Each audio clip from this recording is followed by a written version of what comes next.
Hola, hoy estaremos platicando del tracking y el vertexing. Y como verán, esto es una continuación bastante natural de lo que estuvieron estudiando en el módulo pasado de la identificación de partículas cargadas. Entonces, solamente como un pequeño recordatorio de algunos de los conceptos que discutieron de la identificación de partículas. De nuevo, este es el diagrama de un corte longitudinal del detector de CMS y como pueden ver aquí en la figura de la esquina inferior, esto corresponde solamente a una pequeña rebanada de la vista transversal.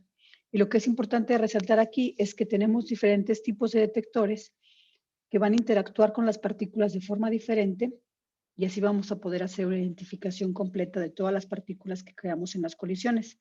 La parte en la que hoy nos vamos a enfocar es esta, la parte central, corresponde a lo que llamamos el tracker o el detector de trayectorias.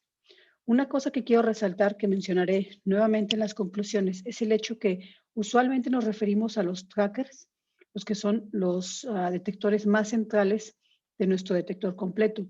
Sin embargo, usualmente esta estructura, que es muy similar en todos los detectores de búsqueda de nueva física como CMS o Atlas o incluso otros como ALICE o LHCb, es que en la parte más exterior tenemos los detectores que llamamos el espectrómetro de muones.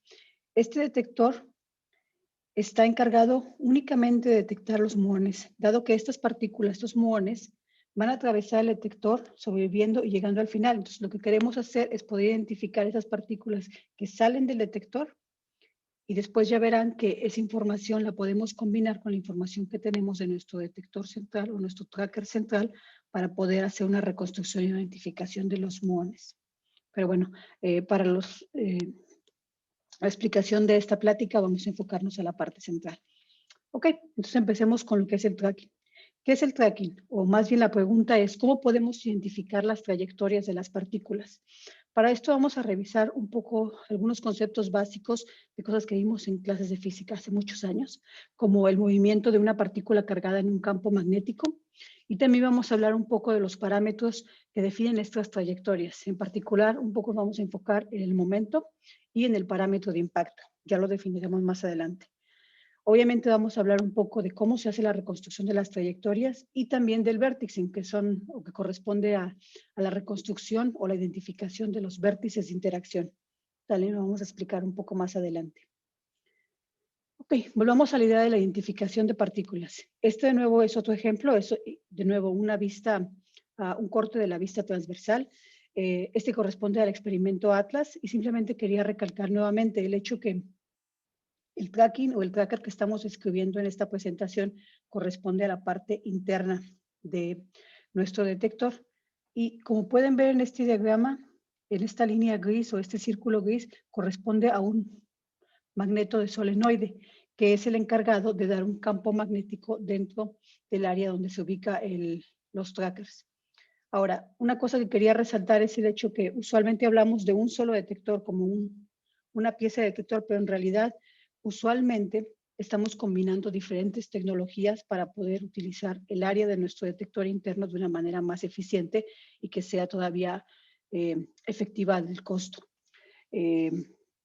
La otra cosa que quería resaltar con este diagrama es el hecho que el tracker, como pueden ver aquí en estas medidas que están dando en rojo, la magnitud total del tracker es relativamente pequeña. Estamos hablando de 1 metro aproximadamente de radio. Y la capa interna más cercana a los puntos de colisión, que en el caso de Atlas corresponde al IBL, está tan cerca como 33 milímetros. Entonces, realmente estamos hablando de un detector que se ubica lo más cerca posible dentro al punto de interacción de nuestras colisiones. Ok.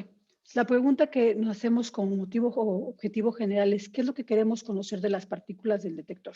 En general, lo que queremos hacer es lo que se muestra en este diagrama. Queremos tener una reconstrucción del evento, de lo que pasó al hacer las colisiones en nuestro acelerador. Y para eso necesitamos identificar cada una de las partículas que están presentes o que se generan en la colisión. Y para eso necesitamos conocer parámetros como la posición, la energía, la masa, la carga y el tiempo. Algunas de las propiedades de las partículas que podemos medir con nuestro detector es la masa, la carga y obviamente dependiendo la forma de interacción, podemos obtener más información con los diferentes detectores. Estas tres propiedades ya la discutieron en el módulo anterior. Entonces, algunos datos que serán de vital importancia para el desarrollo de la trama, es decir, conceptos que debemos mantener en mente en esta presentación.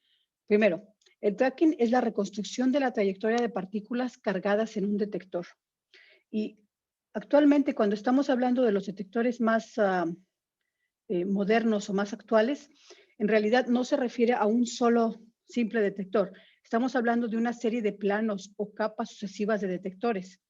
Es decir, cada una de estas capas o cada uno de estos planos puede tener un punto de interacción con la partícula que lo atraviesa, y de modo que al final tenemos varios puntos de interacción de esas capas de detectores, lo que nos permite poder reconstruir una trayectoria de la partícula.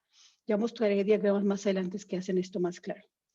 El segundo punto es que las partículas cargadas que estamos detectando deben de ser estables. Esto también ya lo mencionaban en el módulo anterior explícitamente. El tercer punto es que la medición que estamos haciendo con un tracker es no destructiva. Este concepto de destructivo o no destructivo es más claro cuando estudian los calorímetros. Es decir, la partícula atraviesa nuestro detector e interactúa con él, pero la partícula continúa su viaje después de atravesar el detector. En el caso, por ejemplo, de los calorímetros, las partículas tienen que depositar ahí toda su energía, por eso se le llama una medición destructiva. Y finalmente, como ya mencioné un par de veces, estamos usando o debemos usar campos magnéticos para poder determinar el momento y la carga de la partícula. Esto de nuevo lo revisaremos más adelante. Ok, empecemos con el concepto de partículas estables que ya lo vieron y la idea es muy simple. Solo podemos identificar partículas que tienen un tiempo de vida largo. ¿A qué se refiere esto? Una partícula inestable va a decaer o se va a desintegrar muy rápidamente después de ser generada o después de ser producida. Entonces, para poder identificarlas, lo que debemos hacer es identificarlas a través de la reconstrucción de las partículas estables que salen a partir de su desintegración. Una partícula estable es aquella que tiene un tiempo de vida relativamente largo o al menos suficientemente largo para atravesar el detector y no desintegrarse dentro de este.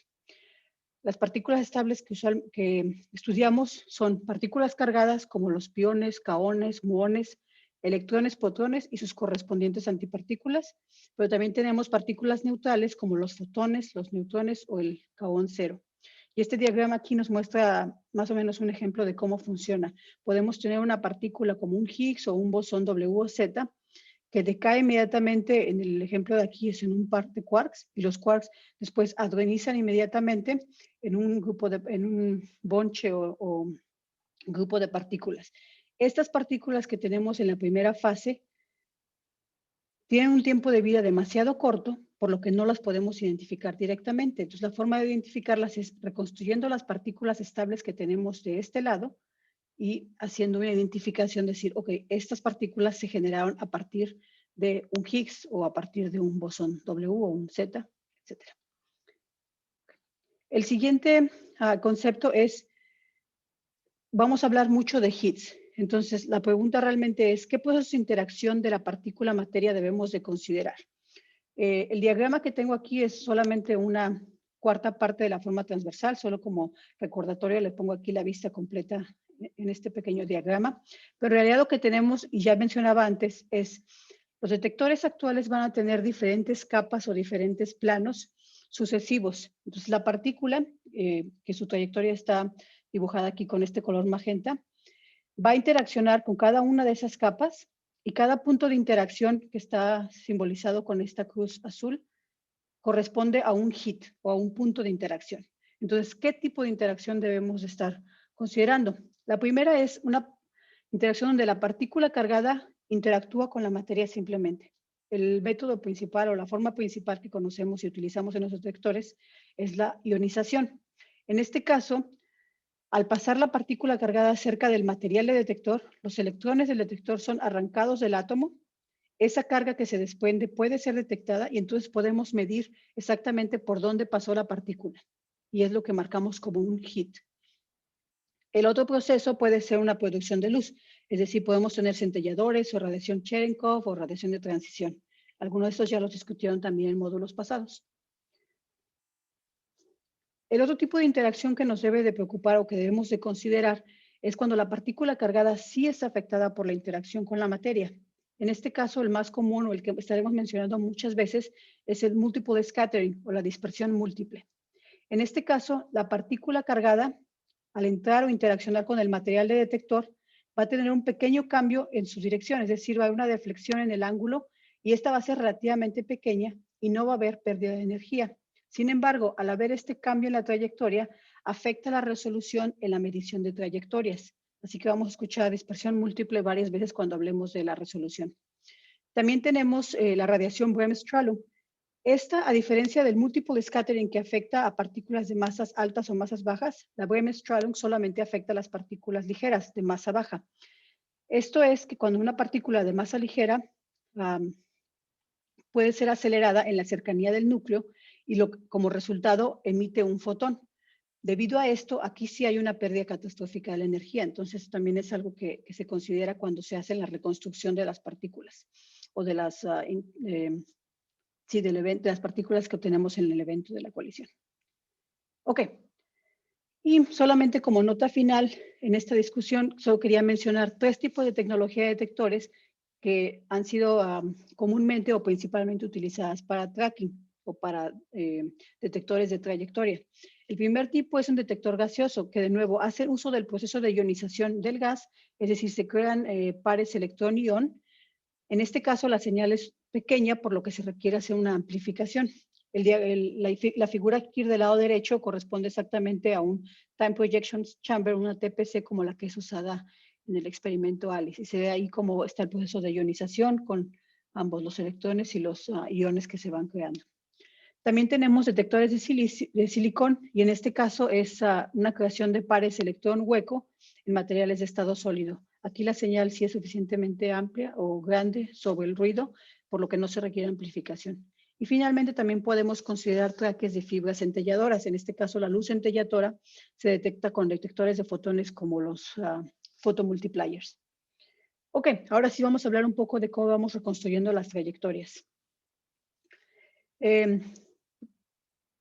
Vamos a considerar nuevamente el ejemplo del detector de ionización. Tenemos una partícula cargada que atraviesa este detector. El detector está simbolizado por estos círculos concéntricos y nuevamente cada uno de los círculos corresponde a una capa o a un plano de nuestro detector. En este caso que muestro aquí es sin considerar un campo magnético y nuevamente la trayectoria o la partícula pasa a través del detector y cada vez que interactúa con él podemos definirlo por esta cruz azul que corresponde al hit o al punto de interacción. Con esta información de los hits, nosotros podemos hacer una reconstrucción de la trayectoria y en este caso es una línea recta. El diagrama que tengo aquí del lado derecho, en el centro de la diapositiva, corresponde a una simulación de eventos con partículas de diferentes momentum que están representadas por diferentes colores, pero como no tengo el campo magnético activado, todas las partículas son una línea recta, entonces no tengo forma de diferenciar qué partículas tienen mayor o menor PT o momento. Pero si tenemos un campo magnético activado, entonces nuevamente las partículas atraviesan nuestro detector, pero en la presencia del campo magnético vamos a poder identificar el momento y la carga de la partícula al estudiar la curvatura de esta trayectoria. Entonces tenemos el mismo concepto, los diferentes puntos de interacción, pero en esta vez cuando tratamos de hacer una reconstrucción de la trayectoria, esta va a tener una curvatura.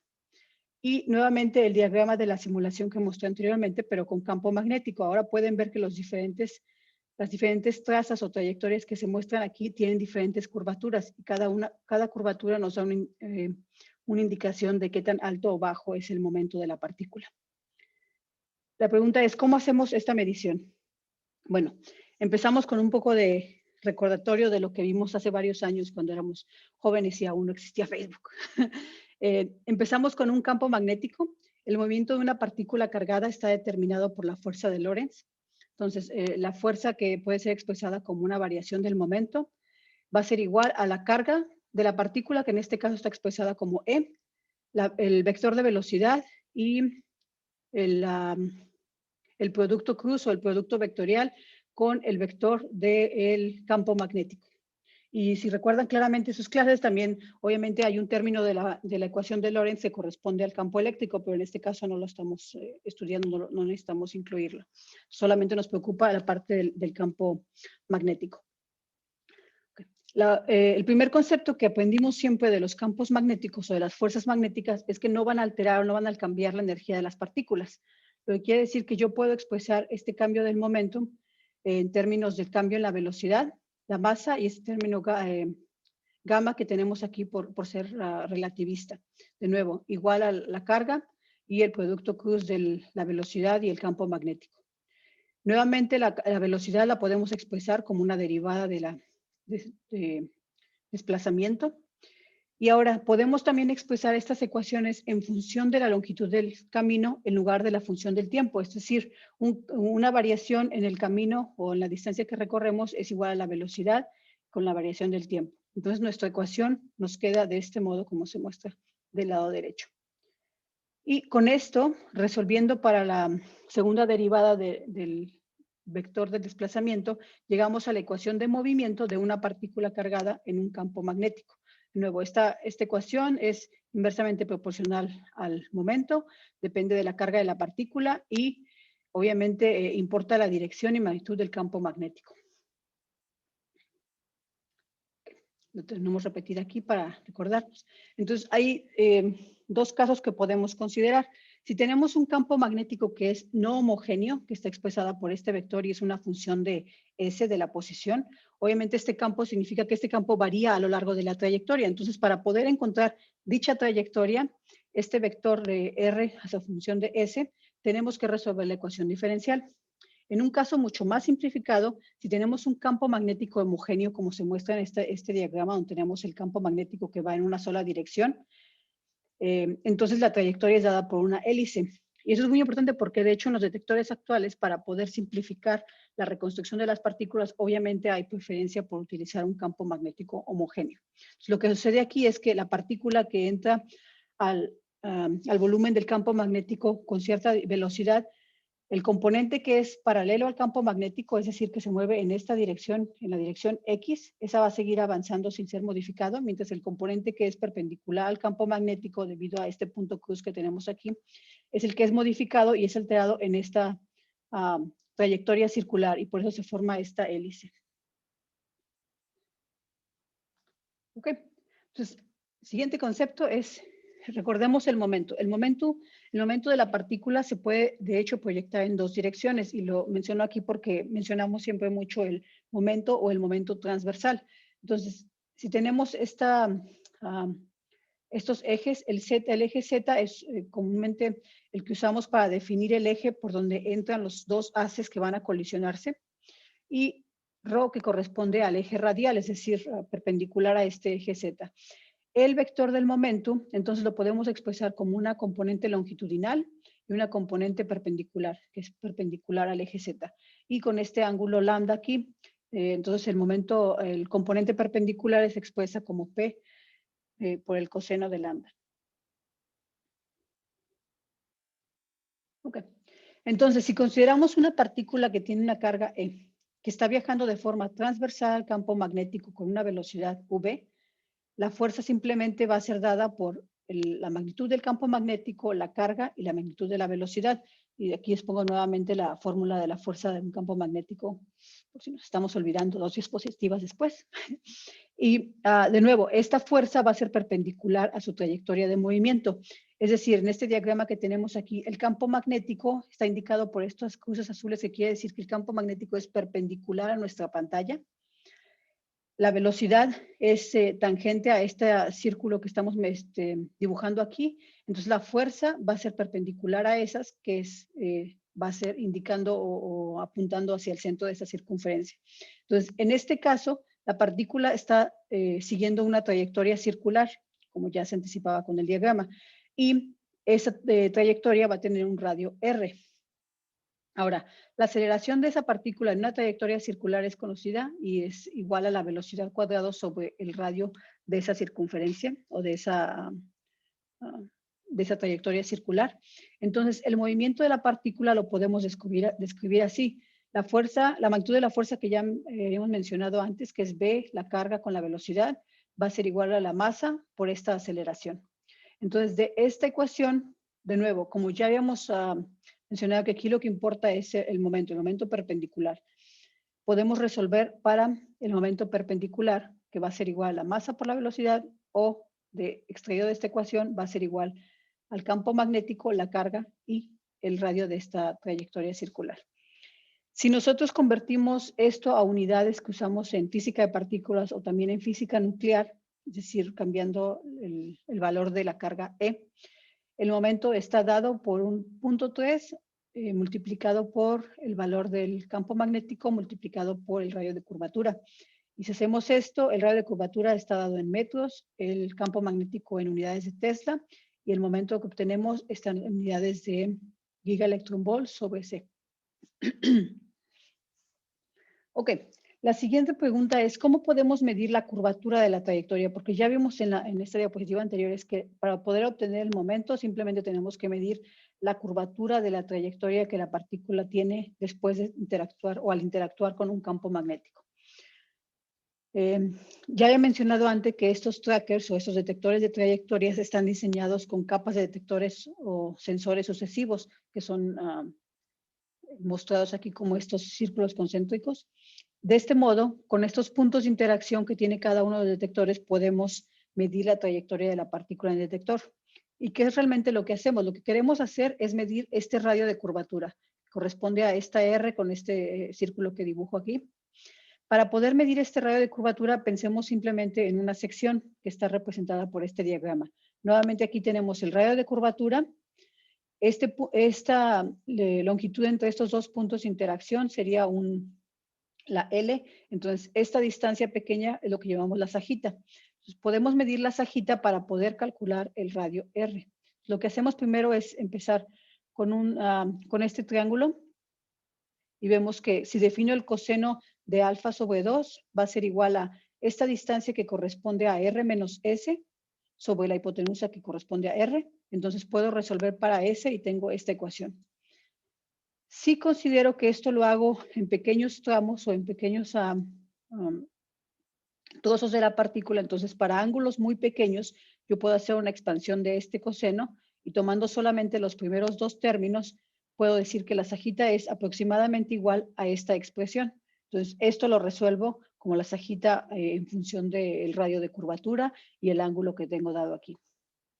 Lo siguiente que podemos hacer es, vamos a identificar el seno de este ángulo, de este alfa entre 2. Entonces, nuevamente es igual al opuesto, que es L entre 2, esta distancia, sobre la hipotenusa, que es el radio de interacción. Y nuevamente voy a asumir un ángulo muy pequeño. Entonces, la aproximación que hacemos aquí es que el seno de un ángulo pequeño es aproximadamente igual al ángulo.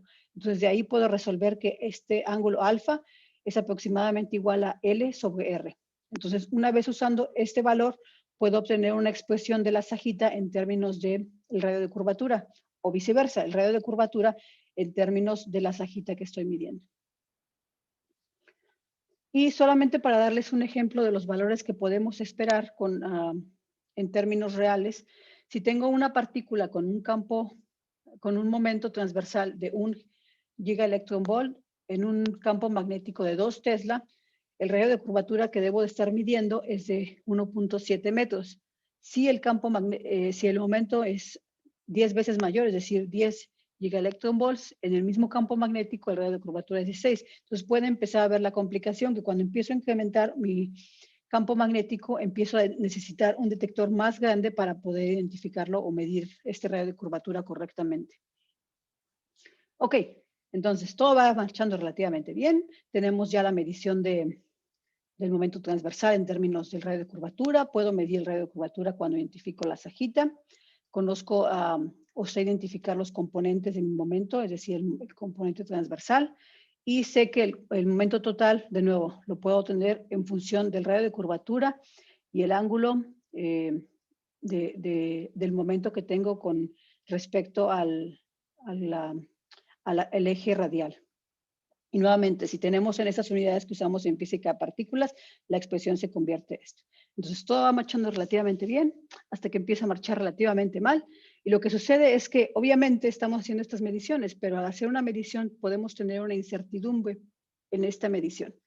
Entonces, tenemos que considerar diferentes fuentes o diferentes formas en que podemos cometer errores. El primero es, si tengo un error en la medición del radio de curvatura, es decir, la precisión o una variación en mi medición del momento relativamente con respecto al momento mismo va a ser proporcional a una variación relativa de la medición del radio de curvatura.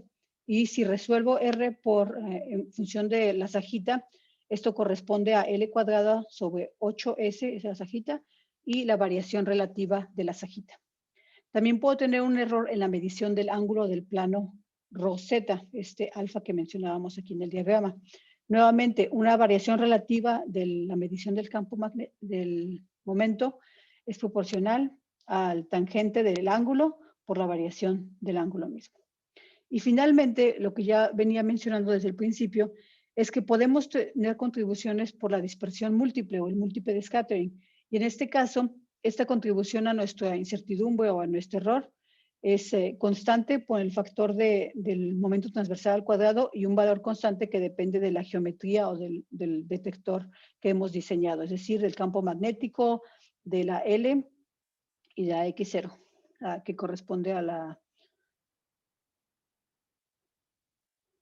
a la longitud de interacción. Ok. Entonces, vamos a poner un poco más de información en el error que tenemos de la medición del radio de curvatura, esta expresión que ya había mencionado antes. Nuevamente, recordamos la fórmula que encontramos o la equivalencia del radio de curvatura en términos de la sajita que podemos medir.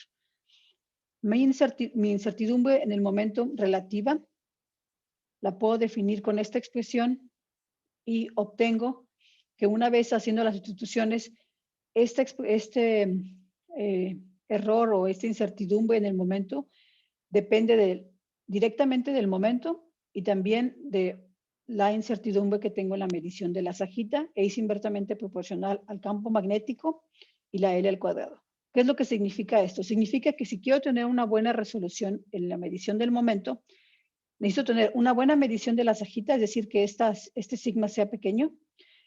Si tengo un alto campo magnético, esto ayuda, pero obviamente eso también tiene limitaciones de qué tecnología tenemos para qué tan alto puede ser nuestro campo magnético. Y la longitud de la trayectoria que sea larga, es decir, esta L. Pero esto nuevamente es, lo que quiere decir es que entre más grande sea mi detector, mejor precisión o menor error tendré en la medición del momento, pero tiene limitaciones que no podemos hacer un detector infinitamente grande. Solo para hacer un poco más claro esto, vamos a considerar el caso más sencillo, que solamente tenemos 3 hits que están representados por estas cruces amarillas, con estas posiciones Y1, 2 y 3 en este eje. Y la sajita la puedo medir simplemente como la distancia de Y3 menos el promedio de estos 2 puntos. Entonces, la resolución que tengo en mi sajita va a ser directamente proporcional a la resolución que tengo en la medición en este eje, el eje Y. Entonces, nuevamente tomando esta ecuación que teníamos aquí arriba, mi incertidumbre o mi resolución del momento sobre el momento al cuadrado va a ser proporcional a la resolución que tengo en la medición en este eje dividido por el campo magnético y la L2. Son las mismas conclusiones que ya mencionábamos aquí arriba. Okay. Para continuar, ya tenemos una trayectoria y esa trayectoria de hecho la podemos parametrizar con 5 parámetros diferentes que se muestran en este diagrama. De nuevo, aquí la trayectoria está remarcada con esta línea o esta curva color magenta. Este punto amarillo corresponde al punto de colisión. Esta línea aquí central es el eje Z, que nuevamente es el eje por donde cruzan los haces de protones y colisionan. Y este campo o este plano XY es el que es transversal a mi eje de los haces. Los parámetros que podemos definir son el parámetro de impacto radial, que corresponde a esta D0, que es la distancia de la trayectoria en el plano transversal al eje Z. También tenemos el parámetro de impacto longitudinal, que nuevamente es la distancia en el eje Z directamente. Y tenemos los ángulos azimutal y el ángulo polar, que son definidos en estas trayectorias. Y finalmente, Q sobre PT, que es la carga de la partícula sobre el momento transversal. Okay. Entonces ya hablamos un poco de cómo medimos el momento de la partícula cargada que atraviesa el campo magnético. También mencionaba los otros parámetros con los que podemos definir una trayectoria. Entonces déjame nada más decir un par de palabras de la resolución del parámetro de impacto, este que mencionábamos aquí al inicio. La incertidumbre o la resolución en este parámetro de impacto de 0 va a depender de la precisión del radio, es decir, de la distancia radial y de la precisión con la que medimos cada uno de los hits con los detectores, es decir, cada una de las interacciones. Vamos a considerar de nuevo un caso muy sencillo, que es un detector donde solamente tenemos 2 capas. Esas 2 capas son estas curvas azules que se muestran en el diagrama. Aquí vemos nuevamente que el primer detector va a estar a una distancia del punto de interacción R1 y el segundo a una distancia R2. Y estos sigma corresponden a la precisión con la que estamos midiendo los puntos de interacción con los detectores. Es decir, con qué precisión conozco la posición del hit. Estas líneas magentas representan exactamente esa precisión, es decir, que no podemos tener una precisión mejor a lo que mencionan estas líneas. En este caso, la incertidumbre o la resolución del campo del parámetro de impacto está dado por esta ecuación. Es decir, lo que significa esto es que la resolución se puede optimizar si tengo un radio interno pequeño y un radio externo grande, es decir, maximizar esta parte de la ecuación, el denominador. Es decir, que la distancia entre estas 2 capas sea grande. La segunda, obviamente, es que una buena resolución en la medición de los puntos de interacción nos va a dar una mejor resolución, es decir, minimizar estos 2 valores de alfa. Eso también es más intuitivo. Pero, también tenemos que considerar nuevamente el multiple scattering, la dispersión múltiple, porque este fenómeno o esta interacción también nos va a hacer una degradación de nuestra precisión en el parámetro de impacto. Y la forma en que se está dada es que, de nuevo, vamos a recordar que el detector es simplemente materia. Entonces, las partículas, al atravesar el detector, van a verse afectadas por la dispersión múltiple. El ángulo de dispersión va a ser, de hecho, inversamente proporcional al momento, por lo que la contribución al error es constante en este 1 sobre P, que es lo que observan aquí. Este factor es el que habíamos mencionado en la diapositiva pasada y es el nuevo factor que contribuye con el que contribuye la dispersión múltiple. En este caso, de nuevo, K y K sobre 0 es la longitud de radiación que atraviesa la partícula en el detector mismo. Entonces, si simplificamos esto nuevamente, solamente cambiamos el P por el momento transversal, nuevamente sugerimos que a mayor momento tenemos menos dispersión. Y la mejor precisión que vamos a obtener considerando estos 2 factores es a un radio menor y a tener menor espesor del material. Es decir, idealmente el material que usamos para identificar las partículas deben de ser súper delgados, pero eso obviamente tiene ciertas complicaciones. Entonces tienes que encontrar algo que sea intermedio, que tenga suficiente grosor, pero al mismo tiempo que no sea demasiado para tener demasiada dispersión múltiple.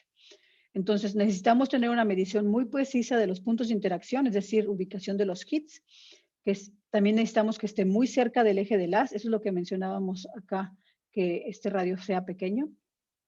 Y para reducir la dispersión múltiple requerimos un tubo de haz que sea muy delgado, de nuevo, en términos de la longitud de radiación.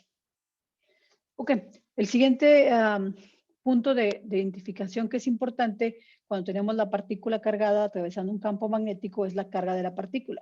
Si tengo una partícula que no tiene carga, su trayectoria no va a ser afectada por el campo magnético, entonces vamos a observar simplemente una línea recta.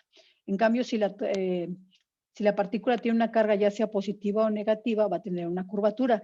Y justamente la dirección de la curvatura o el signo de R nos va a dar la carga de la partícula. Entonces, el sentido de la curvatura en el campo magnético nos permite identificar la carga de la partícula.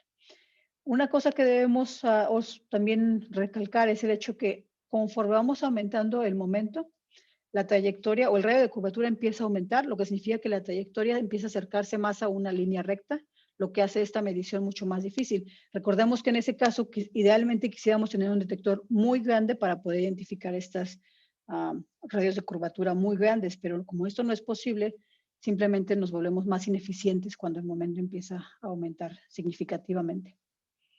Ok, entonces ahora podemos empezar a mencionar algunos conceptos del vertexing. Realmente es muy poco lo que lo que voy a mencionar aquí hoy. Pero una vez que hemos identificado todas las trayectorias, podemos identificar qué trayectorias, en este caso debemos de considerar al menos 2, son originadas en el mismo vértice, en el mismo punto de interacción. Una vez que tenemos identificados los vértices, podemos medir las propiedades de estos vértices, es decir, la posición o el momento. Y el diagrama que tenemos aquí es relativamente viejo, pero aún así es bastante claro, de CMS, donde podemos ver que las trayectorias que son estas líneas verdes, la mayoría de ellas convergen en este punto rojo, que es lo que llamamos en nuestro vértice o punto de interacción primario. Es decir, la colisión se genera aquí. Sin embargo, también tenemos esos azules, que son otros puntos de interacción que podemos llamar como vértices secundarios, donde también convergen algunas partículas. Y esto nos va a dar información adicional sobre el evento. ¿Y qué es lo que nos pueden decir? Los vértices nos ayudan. Una de las funciones principales es para poder identificar las partículas no estables a partir del punto de decaimiento. Es decir, también esto ya lo veníamos anticipando antes. En este diagrama aquí, que es de hecho del detector LHCb, en azul o en cian podemos identificar el vértice primario. En este punto de colisión se genera un hadrón B, que es esta línea amarilla. Como tiene un tiempo de vida relativamente largo, avanza en el detector, pero hasta cierto punto se desintegra o decae en otras partículas. Este punto de decaimiento es donde convergen las partículas que vienen producto de este bosón, de este hadrón B. Entonces, este punto aquí se puede identificar como un vértice secundario. El diagrama de aquí es a lo mejor un poco más claro. Tengo mi punto, mi vértice primario, donde tengo la principal interacción. Ahí se produce un quark B y este avanza cierta distancia dentro del detector y después decae en otras partículas. Esta distancia, como los quark B tienen un tiempo de vida alrededor de 1.5 picosegundos, en ese tiempo pueden viajar alrededor de 4.700 micrómetros. Y esa es la distancia justamente que vamos a medir. Entonces, al identificar un vértice secundario que tiene una distancia similar a esta con respecto al vértice primario, puedo identificar un quark B. Lo mismo pueden ser para quark C o para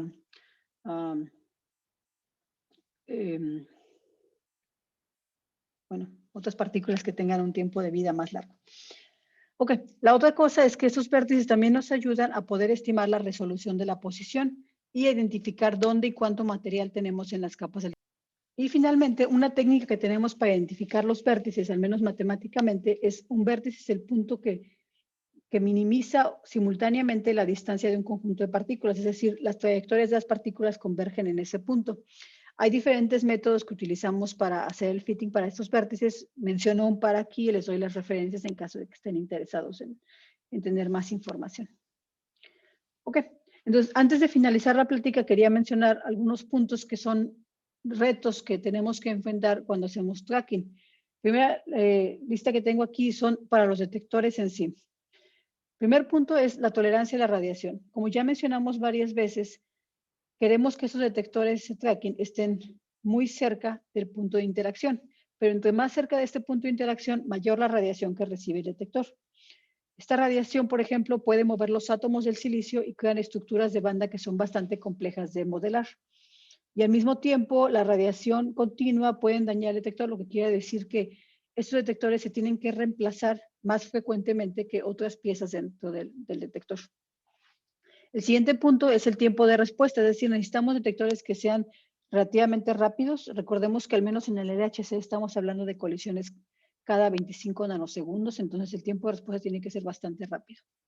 Siguiente es la cantidad de calor que pueden soportar los detectores. Recuerden que los detectores que tenemos no son solamente detectores, también están llenos de elementos de electrónica para poder hacer para la lectura de las mediciones que tenemos. También tenemos estructura de soporte. Entonces, todo este ambiente que es bastante saturado dentro del detector crea mucho calor. Entonces, los detectores tienen que tener cierta tolerancia al calor. La siguiente es, queremos reducir la influencia del detector mismo, de la materia del detector en la trayectoria de las partículas. Y esto nuevamente nos trae a que queremos reducir los efectos de la dispersión múltiple que mencionamos muchas veces. Y finalmente el costo, que al final a lo mejor es uno de los primeros factores que debemos de considerar. Detectores como detectores de silicio son bastante efectivos, son bastante precisos, pero el costo es bastante prohibitivo si necesitamos cubrir detectores de mucha área. Ya mencionaba yo el ejemplo de los detectores de muones que están en la parte exterior de nuestro detector. En ese caso están cubriendo un área bastante amplia y ahí no podemos utilizar detectores de silicio para hacer el tracking, entonces usamos detectores de gas como una alternativa más económica. Y la otra parte de los retos es que también tenemos retos para los algoritmos que usamos para reconstruir las trayectorias, es decir, a nivel software. Las partículas que intentamos reconstruir van a estar en un amplio rango de momentos, es decir, tenemos partículas que van desde megaelectronvolts hasta teraelectronvolts. Los algoritmos que usamos para la reconstrucción deben de poder tener una buena resolución en este amplio rango de momento. El siguiente es que usualmente en esta plática estoy hablando de una sola trayectoria a la vez, pero como ya vimos en algunas de las fotos o los diagramas de los eventos, el número de trayectorias que debemos de construir es usualmente bastante alto. Tenemos un alto número de puntos de interacción por cada colisión, porque recuerden que no estamos colisionando un protón y un protón, estamos colisionando bonches de protones con bonches de protones. Entonces tenemos muchos puntos de interacción. Y esta información de qué esperamos de nuestras colisiones también influyen en el diseño del detector, es decir, qué tanta granularidad podemos tener en nuestro detector. El siguiente, así como lo hacemos en el hardware, también en el software tenemos que considerar el efecto de la dispersión múltiple. Y finalmente, como ya mencionaba en las primeras diapositivas, cuando hablamos de detector de tracking, no estamos hablando de una sola tecnología, estamos hablando de una combinación de diferentes tecnologías. Cada uno debe tener un método de reconstrucción diferente, cada uno va a tener una resolución diferente, entonces el software que estamos utilizando debe ser capaz de combinar o de poner esta información en una sola, un resultado final simple. Y finalmente, idealmente, estos detectores deberíamos de poder usar la información que nos dan para el sistema de trigger, es decir, para definir en el momento de la colisión si este evento es interesante o no. Nuevamente requerimos que la reconstrucción de las trayectorias sea suficientemente rápido para poder hacerlo. Y como resumen de lo que estuvimos platicando, parece un poco contraintuitivo, pero en realidad creo que sirve muy bien como para recapitular los objetivos de los tracking detectors. El primero, el principal, es medir la trayectoria de una partícula cargada. Para poder hacer eso, vamos a identificar los diferentes puntos de interacción, que son los hits de la partícula, con las capas o los planos del detector. Una vez que hemos identificado esos hits, podemos hacer un fit de esos hits, ya sea una línea recta o una curva. Y si tenemos una curva que corresponde al caso cuando tenemos un campo magnético, entonces podemos medir el momento y el signo de la carga de las partículas cargadas a partir de esa curvatura. Una vez que tenemos la trayectoria, la podemos parametrizar en términos de estos 5 parámetros que ya mencionábamos, incluyendo el parámetro de impacto.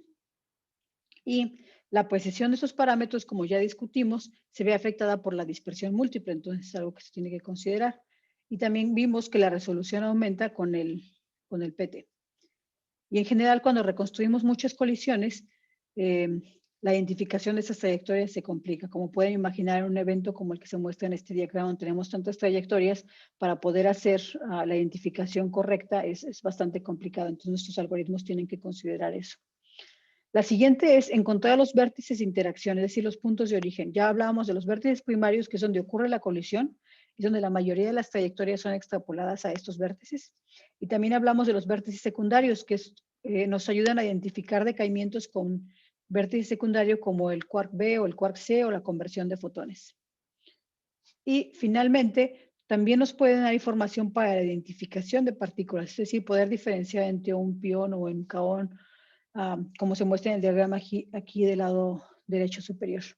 El ejemplo que tengo aquí es del Time of Flight detector de ALICE, y de hecho este ejemplo ya lo mencionaba Diego en la clase pasada de identificación de partículas cargadas. Y bueno, también volviendo al punto anterior, a través de identificación de un vértice secundario, puedo yo identificar el tipo de partícula, es decir, midiendo el tiempo o la distancia que la partícula se desplazó, yo puedo identificar si se corresponde a un quark B o a un quark C. Y finalmente es también combinar la información que tengo del tracker central con los trackers que tengo en el extremo de afuera del detector, lo que ya mencionaba en el caso de los muones. Ok, entonces con esto llegamos al final. Muchas gracias.